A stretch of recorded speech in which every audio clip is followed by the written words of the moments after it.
very beautiful. Amazing. Amazing. You're beautiful, really, extraordinary. Leo, you're an amazing artist. I mean, this is, you remember what I said at the beginning, this is not a student. This is a fully fledged artist with an identity, with a personality. This is ready for the world, what you're giving as a violinist. Thank you so much.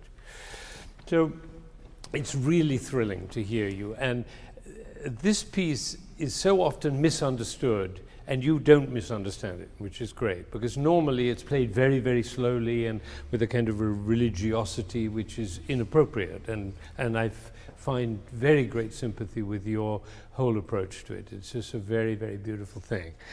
The main thing that you bring to it is a kind of sense of movement and shaping, which is unusual and very, very beautiful and convincing.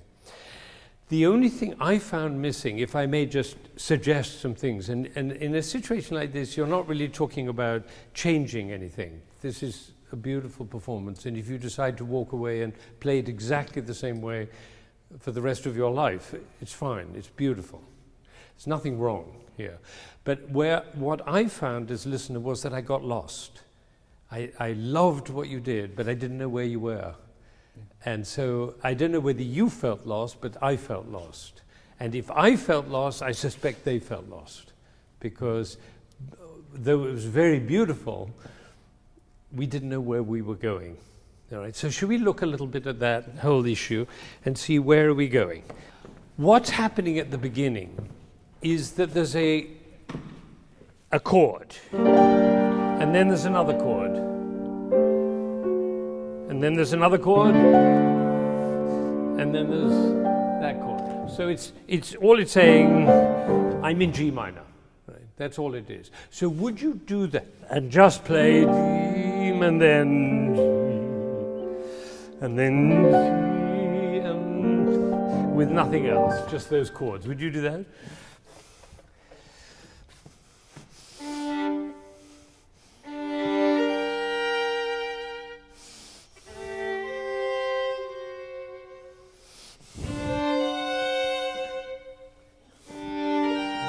You look very serious about it. Actually, it's just G minor. You see, composers do that. At the beginning of a piece, they say, I'm in a certain key. And they do it in various ways. You know, Eroica Symphony. Hello, I'm in E flat. Now let's get going. It's very common for composers to do that. So this is G minor, and then,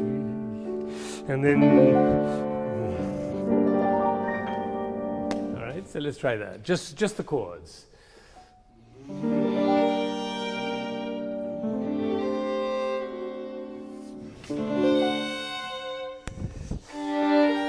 And everybody can understand that, right? There are people here who are, this is a musician, this is not a musician, this is a 5-year-old. Everybody can understand that, right? So now, would you fill in between those chords the little roulades that go, but don't change that feeling. Heavy and then light, and then heavy and light.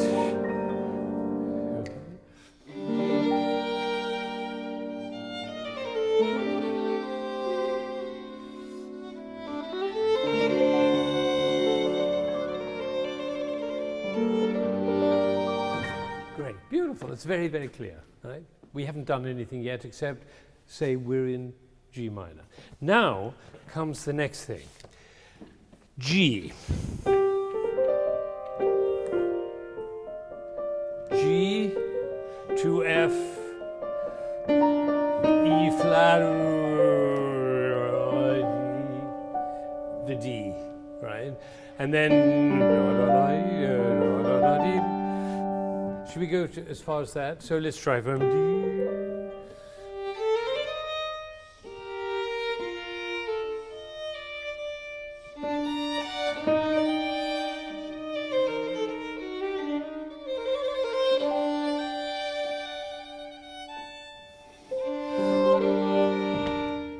Right, good. Now we're still in G minor. Nothing has changed. Try G, do, D.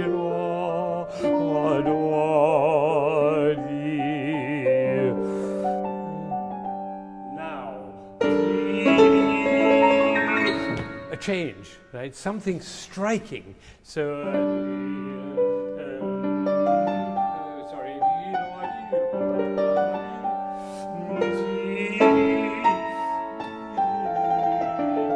Do that.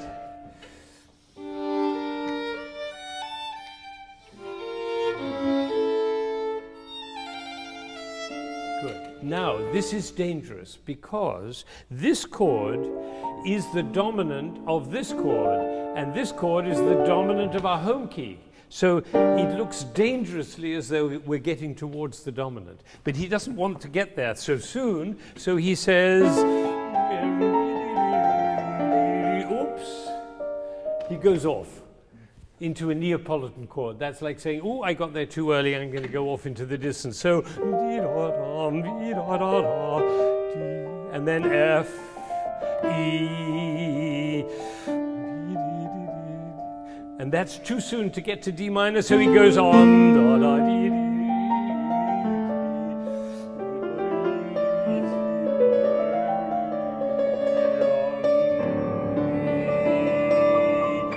He's reached the dominant. Right? That's a real arrival point. So we try one more time from here. Just do the G minor. Can I suggest one little thing? This piece is written adagio, but it's not adagio in 8, it's an adagio in 4. All right? So if you think adagio means actually easy, it doesn't mean even slow, you know, because if you're driving in Italy and they want you to slow down, you say adagio, adagio, right? They don't mean come to a standstill, they mean just take it easy. So if you think of this figure, 1, 2, should we try from here? And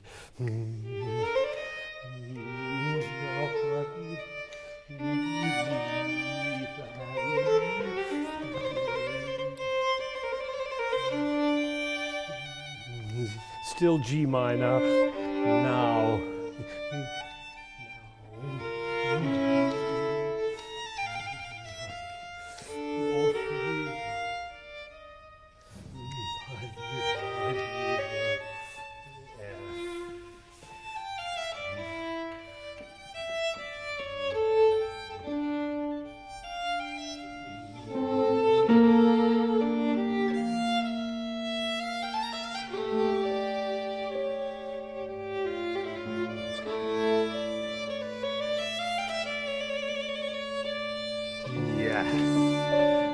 To the dominant, and we have a sense of arrival. We've been on a journey from G minor, and then we go on this journey and we arrive at D.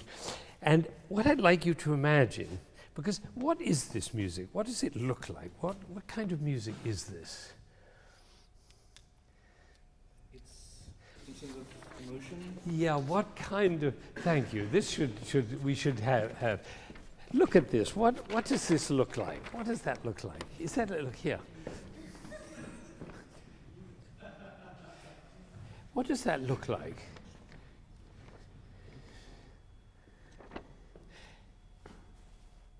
Improvisation. It's an improvisation. It's somebody improvising, which is exactly what it now sounds like, right?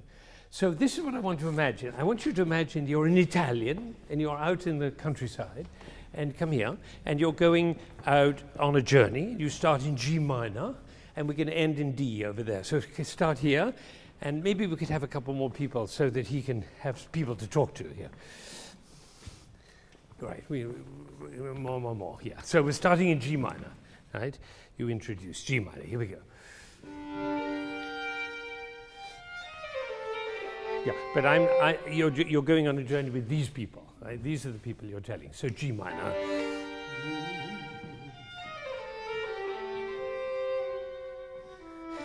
It's very interesting because you've actually got your eyes closed, but it's very hard to talk to people when you've got an eye. I mean, it's possible. Blind people talk to people, but if you have eyes, I would recommend it's easier if you follow the journey with them.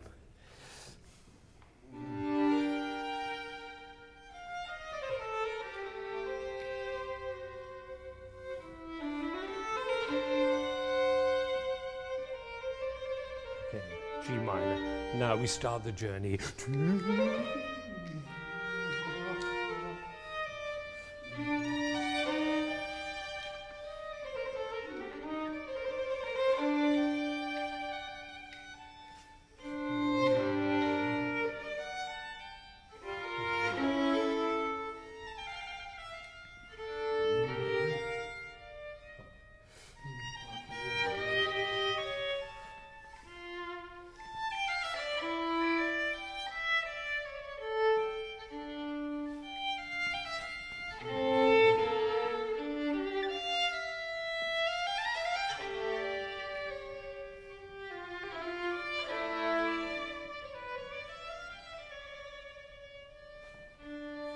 We got there. Bravo. You see? And look at his face. He said, oh, wow, he got to me. We got to the domino. Great. That's fantastic. So the interesting thing is that the whole group felt that experience of going G minor and then going on this journey and arriving. He may not know that it's the dominant. He may not say, oh, we arrived in D. He doesn't care about that. He knows that he's gone on a journey and that he's got to get back. Right? So let's find out how we get back. Okay, back to the study here. So we got to D. Now, he...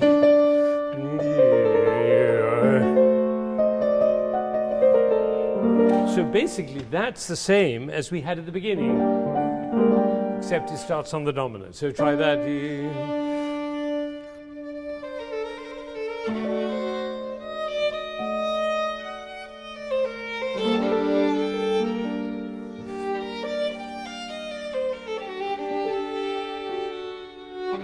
Now, that chord, that's the difference. Because all of this is G minor.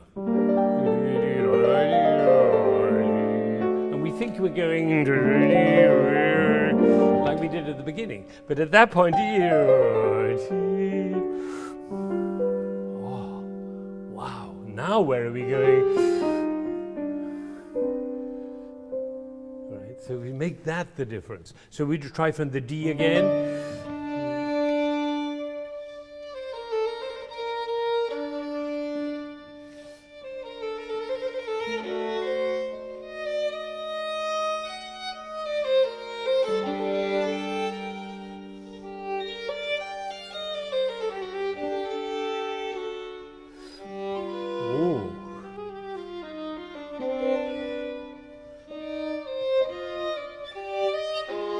That's beautiful. You play that so beautifully, and I'm reminded by those Bach cantatas, you know, Weinen, Klagen, Sollen,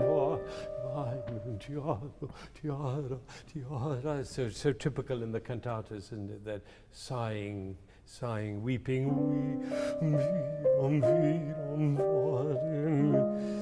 I thought that was great how you did that chord. That makes everybody's eyes go up. Do it one more time and make everybody in the place, when you get to that chord, say, oh, wow, where are we going now? Okay, one more time from the D. D.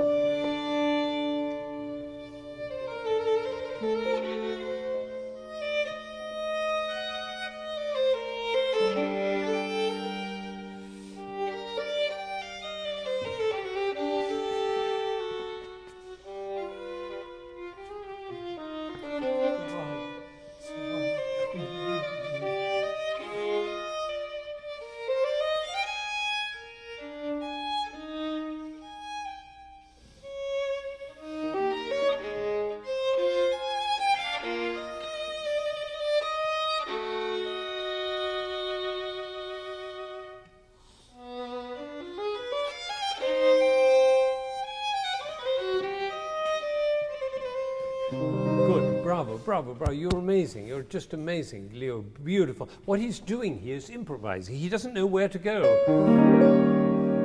And now, how would it be if we were here, dude? And then let's try this one. No, that won't work. So how about this one? No, this one. And finally, he decides on the destination. I would suggest a kind of restlessness in this, that he doesn't really know where to go. Go from here.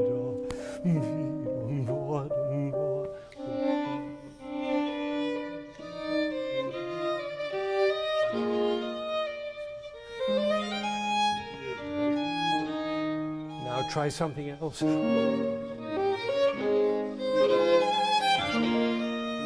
Now surprise yourself. And go on.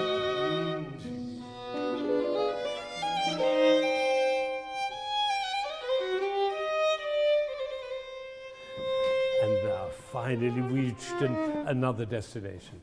Subdominant C minor. Right? So that's what's happening there.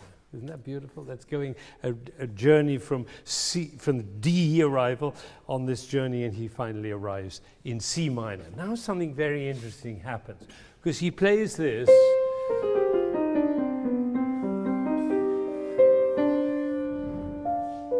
It looks as though it's going to be the same as the opening. And it is actually, but he's in the wrong key. He's in the subdominant, he's in C minor. So play that as much like the beginning as possible to suggest that you think you've gone back to the beginning.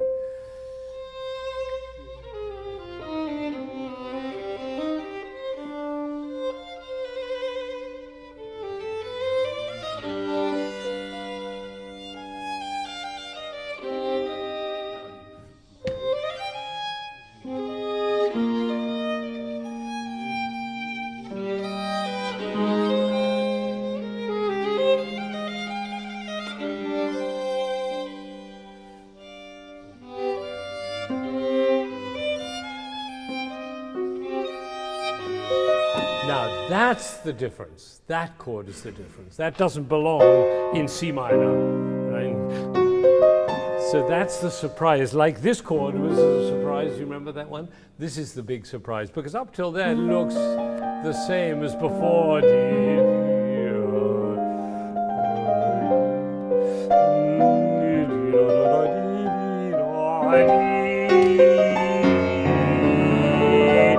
That is the dominant of our home key. Right?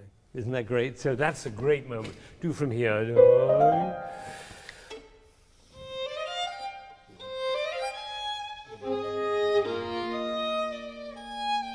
Can you remember that? It's in one beat.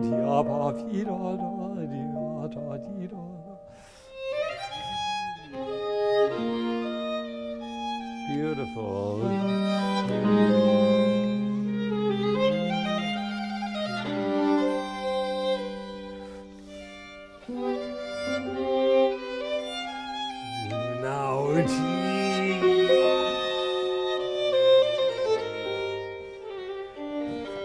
Again, he got to G minor too soon, so off he goes to the Neapolitan. So you can be a little playful with it. Right? Say, oh, I got there too soon, I better go off.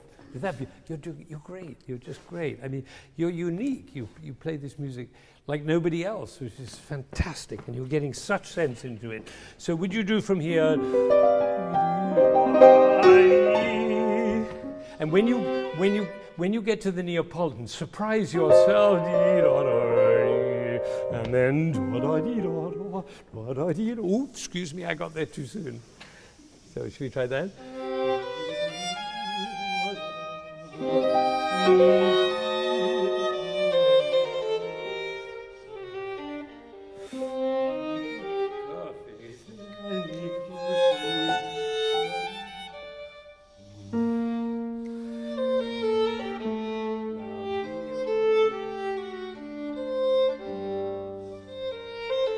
Good. That finally we reach G minor. Right? Finally we get there.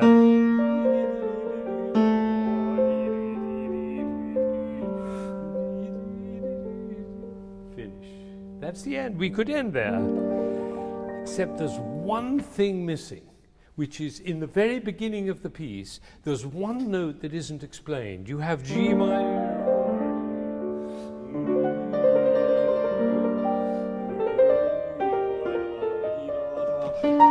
Where does that B flat come from? Out of nowhere, suddenly that high B flat comes. So he has some unfinished business. And here it comes, the unfinished business.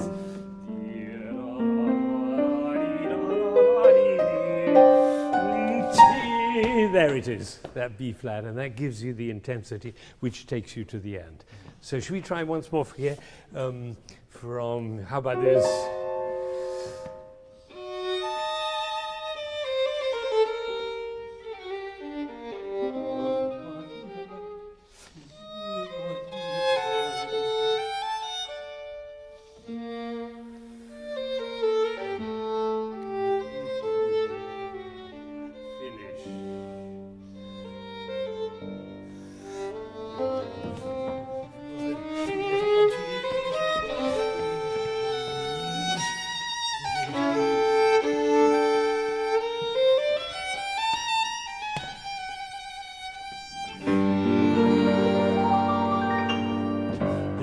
That's the journey. Bravo, beautiful. Now, fantastic, fantastic. Isn't that amazing? So this is what I'd like you to do. I'd like you to do the journey again from the beginning. Start here, establish G minor, and then start out on the journey. If you like, when you get to the Neapolitan chord, you can go down that path there if you want. Get to the D, which is the dominant, and then go on the journey and come back again and end here. Should we do that from the beginning? Beautiful. And can I recommend that you have fun doing it, because you're improvising, you're wandering around usually. You know, most people think of this music as terribly serious to be played in a church. You know, sometimes people spend more time waiting to play this piece than, you know, they sit there for a long time to get into the mood, you know, of seriousness and devotion and reverence to play this piece. Actually, it's a piece of improvisation. So imagine you wander in, and then just for fun, just to do it. Wander in, and then just play. Here, come from here, you come. Here you're saying hello, so hello, G minor.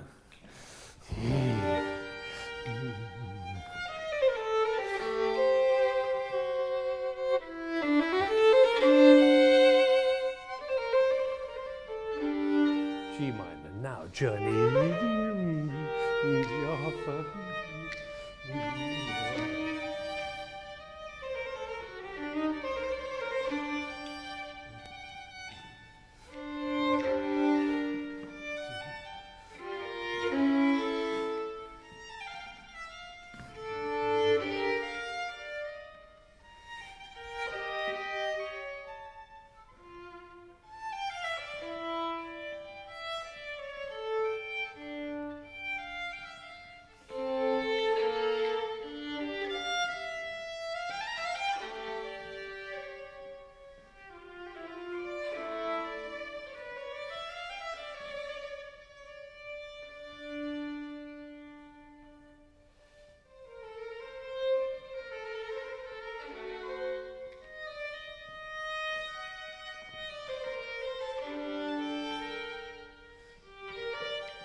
Good. Is that amazing? Was that amazing? Was that beautiful? Was that beautiful? Look. Great. Now, I tell you something that's really, you're such a great artist and such an amazing musician and a composer and great violinist. The one thing missing in you is your desire to communicate with an audience what's happening in the music. This is the journey of the piece, and this time you gave it away to them with such clarity and such generosity, because they all felt connected to you.